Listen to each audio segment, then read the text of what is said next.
I left out that day and I shocked a lot of people. You know, when I left out just to run an errand, I had time. It was a very slow Monday that day.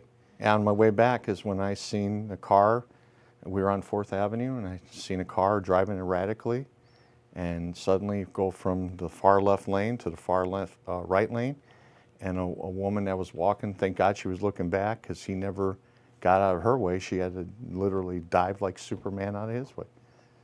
And that's when this all began. Well, the first shot, I will tell you this, went by, I never got out of the car, went by my head, and I actually dug some later on, and we found some lead in my, right here in the scar here.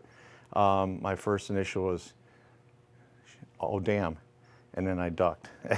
And I was still trapped in the car, and of course the shots were still being fired, and I had to fight my way out of the car. I was shot in the car later on, trying to fight my way out, and then I engaged him, and then I took a thing of a, you know, kind of, I use the term fight or flight, and you never know what you're going to do, and it was fight time, and it's time to stand up and be a warrior. So I didn't want to give up, and at the end of the situation when he disengaged, and the first officer that engaged him after was Officer Daniel Gutierrez, did a really good job, and he took him on and he got him off me. So, and that's when I started to, you know, I realized that my arm was in bad shape because I couldn't get my other arm on the gun, and when I still tried to do that, it went 3 different ways. And then I stood up, I started doing this, and I looked down, and it was a waterfall of blood just running down my front of my left pant leg all the way to my shoe. So I knew I was in trouble. I knew then and there, you're out of this, get to the hospital. So, and the only thing I can think of is my wife and family, and the family here, because we went through, and it sounds weird, I never thought, oh, I don't want to die, please save me. I thought, what is my wife and kids going to do? I got 2 boys, you know, they're grown, and I got granddaughters, you know, and then I thought about the police department family here, and I mean, it was like, it's been painful for 32 years. When I walk out the store, there's 4 guys that have not made it. Dorian Rorschach, Louis Donald, Officer Wilcher, I'm sorry, and obviously Jeff Westerfield was our last one. I didn't want to be number 5, not because I'm selfish, it's because when you go through that and you have a work family like we do, and it never leaves. It never leaves you. I've talked to retirees here, and somehow get on the subject. Oh yeah, I remember when so-and-so, and the first thing they think is talk about the people we left behind. You know, so. And that's what I was thinking about, my personal family and the police family, and it pissed me off because there was a moment of, I'm pissed. I was gonna jog to the hospital on foot. So don't know if I would have made it, but you know, I was pissed. And I'm thinking to myself, you got to make it in the hospital, and just that, and I got that mentality in my mind, we're going to make it. And then, like I said, here comes Officer Briggs. And I told him, listen, you got to get me to the hospital, but before you do anything, if you don't put that tourniquet, make a tourniquet and put it on, I'm not going to make it to the hospital. I'm going to bleed out. And then within 20 seconds, that man was amazing. Ripped my jacket off, ripped the belt off, and had a tourniquet, and you can literally, the blood stopped flowing.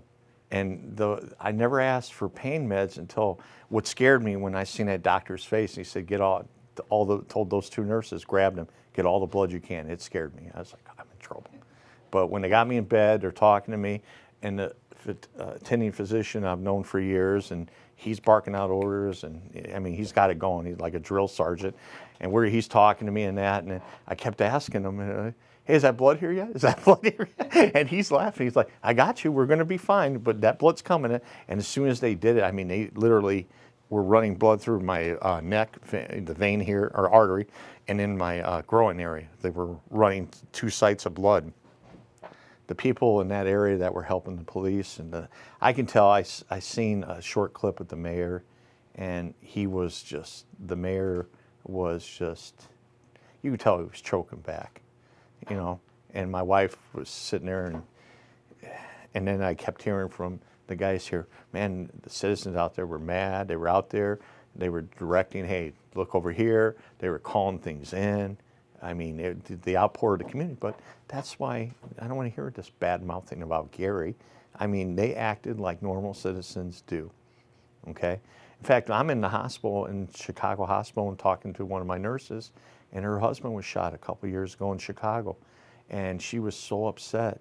And he was on his job, and she was so upset because people in the community would not give up their doorbell ring cameras to Chicago Police Department to catch the guy. And her trauma, my wife goes, man, I can totally relate to her, but we have a better outcome.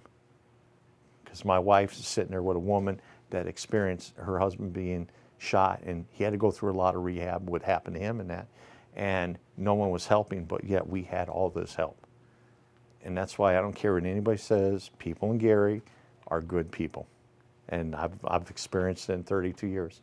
The hospitality here is unbelievable.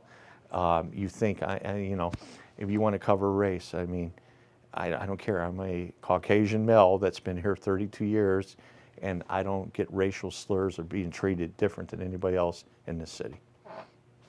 I'm proud of this city, always have been, you know, so I like the history too. So. What does the future look like for you? So you're waiting to find out how the surgery went, right?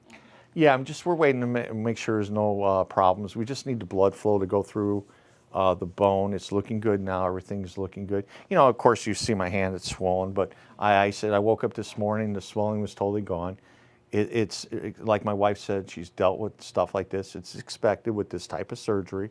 So my next step now is I got a conference call with the surgeons, I think Thursday, and then next week we go up there. They're going to I got stitched all the way from here all the way up. I forgot how many stitches it was, and all the way down, and they're going to get that going, and I start rehabbing. So my goal is to be back, they said 4 to 6 months.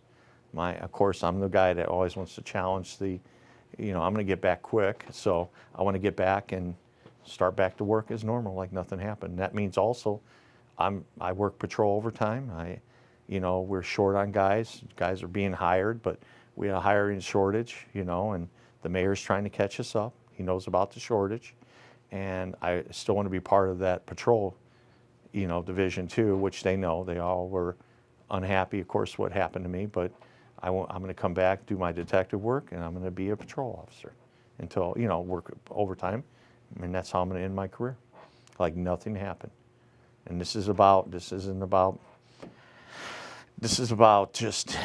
I don't know if I want to use the term and sound so righteous, but good versus evil, and good prevailed. So.